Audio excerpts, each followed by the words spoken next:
So a little bit about myself.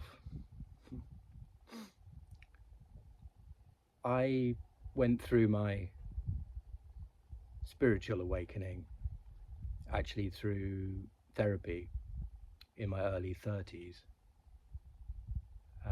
I had had a very difficult time, which is very common before this awakening happens, and I was in psychotherapy with an individual who I didn't realize when I first started working with him, but he was a multi-faith minister. And at some point in that process, it became clear to myself, to the both of us, that this was my awakening. This was a very exciting occurrence. Still a little tough coming back into the world after that. I wasn't aware of this idea, this concept of ascension, or as I call it, the ascension and descension process. I was very much focused on following vision, something which had come in through the therapy sessions, was this desire to focus on something which had been knocking about in my being for some time.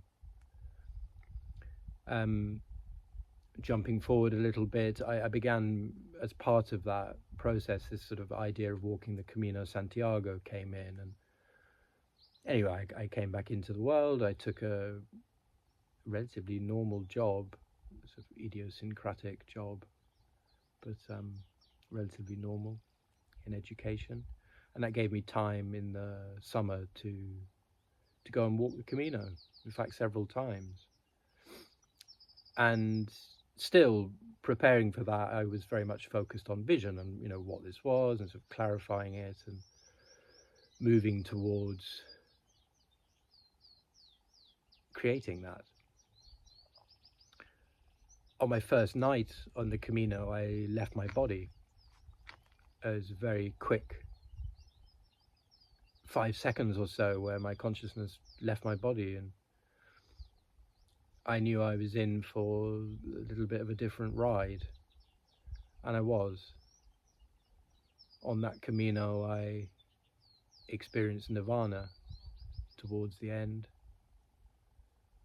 I had all sorts of occurrences where the world seemed to be orbiting around me. Actually, the reality was orbiting around me.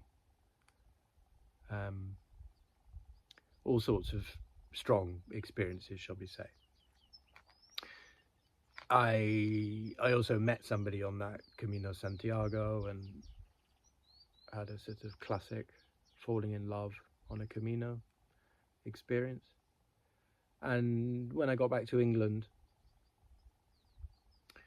that relationship very quickly fell apart, and I had a very dark few months sort of trying to integrate myself back into the world, having had all these kind of wonderful otherworldly happenings. And I got to a point, we were still in communication with, her name was Tiffaine, from France, and I got to this point where I was assisting her with some difficulties in her life from a very unconditional state. So there was a very strong unconditional love, you know, was platonic. There was no possibility for that to become a romantic relationship. And this proved to be a sort of final key that fell into place. What I now know, looking back on it, was that I'd already found the first 2 keys. I mean, this is my terminology, but other people have different approaches to this. But really, through the therapy, I'd come to a love for myself being the first key, and the second key being a love for the journey so far, and in fact all the others, that had brought me to this point, so acceptance and so on. So when this third key fell into place, I had my kundalini awakening. Actually, it happened on the 2nd of January 2012, whilst it was very unremarkable, whilst sitting in the living room with my parents while they were watching TV. And I began to feel the explosion of this energy from the base of my spine. I very quickly took myself away, made my excuses, and lay down in bed and had the most incredible, awesome night of kundalini explosion. Extremely sensual, just a whole different energy exploding up through the body. And it came to rest in the heart and sort of subsided. Of course, I was waking up that morning and having breakfast with my mum and dad.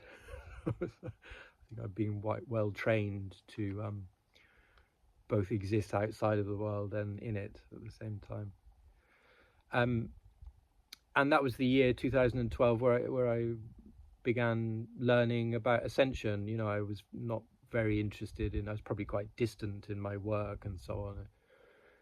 I was always looking forward to getting home and working with the energy, and also doing my research and finding out, what the hell's going on. Now, things progressed, and by the end of that year, I discovered that what was actually through a ascension guide called Sandra Walter, who was very active at that time with what we now know as the first wave, that the kundalini was seeding into the gradual integration of the spiritual light body while in human form. So I became knowledgeable about this and developed my understanding and so on. And it was very intense in my language, when I say when the operating system of the planet changed in late December 2012, I was actually somewhat incapacitated by it. Strong energies coming down into the heart and kind of being very confused about what that was, and being actually laying in bed for days, not able to do very much. So that was the real beginning. Looking back on it, the experience of nirvana and the different sort of wonderful sensual occurrences that had happened on that camino were a sort of glimpse of what was coming. And so began my ascension process, my ascension and descension process. Looking back on it now, and even at the time, I know that I made it more difficult than it needed to be. I certainly carried on walking caminos, nothing quite so strong as the first one, but that went on for a few years. I stayed in my teaching job perhaps a little bit too long, and working and listening and reading to ascension guides out there helped me to understand that this process was going to be tough.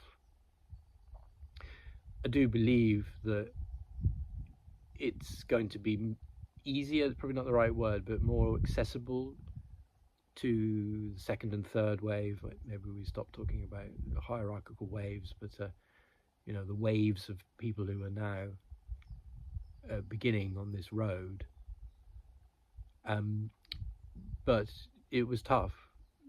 We have to learn through direct lived experience. We have to change our reactions, and we have to change our state of being. We have to develop very strongly non-attachment and the ability to be in control of our internal worlds as much as possible, but pretty much constantly, because the the ascension process is bringing us to a kind of 0 point where we are creating very, very quickly, primarily from our emotional state, but also from our, obviously from our mental states and our actions and our words and what we do. So I'm making this video in December 2023, so that's 11 years ago.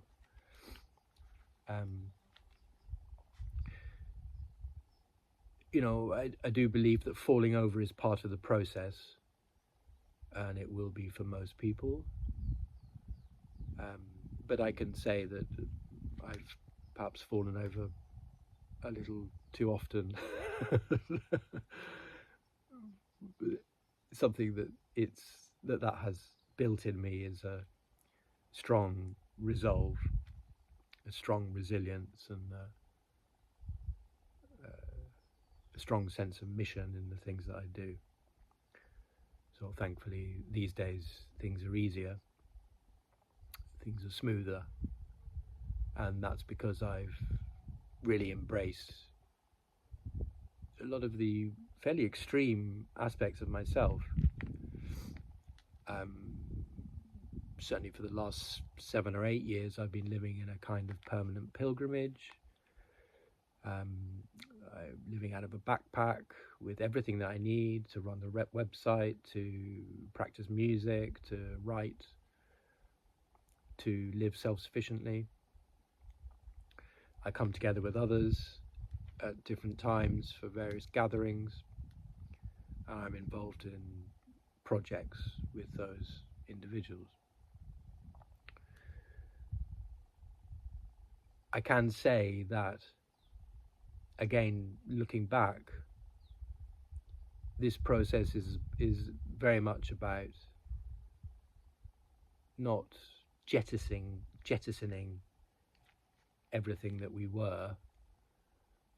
It's about reordering and reprioritizing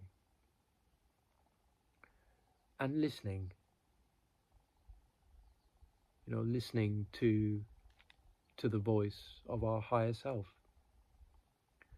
And at some point along the way, we begin to really merge, and I mean physically merge, with the divine self.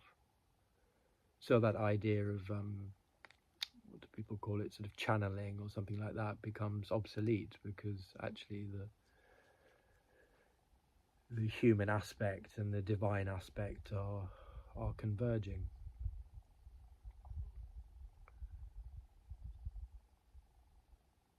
This is me online on Be All You Are, and I do hope that you discover some things which are interesting and useful for you here. If you need to get in touch, please do. If you feel that you could work with me as a mentor, then either book a session or contact me directly. My self-discovery pilgrimages run at different times of the year. They have to be organized directly with me, often with individuals, sometimes with small groups, and we're customizing that process, that experience to the individual. My work really is about helping you to develop the confidence, the resolve, the skills, the capacities, the knowledge, the understanding, the perspective, to really embrace this invitation to be who and what you really are. And I do that in various ways in terms of the services that I deliver, and I do that through my writing, my poetry, and through the projects that I'm bringing into being. I didn't know what was going on when it first started with me, and had a lot of help, and was thankful for a lot of help that I had from reading or watching, listening to the teachings of others who were stepping up into a guidance capacity. And so that's something that I'm very happy to deliver through Be All You Are. So that's me.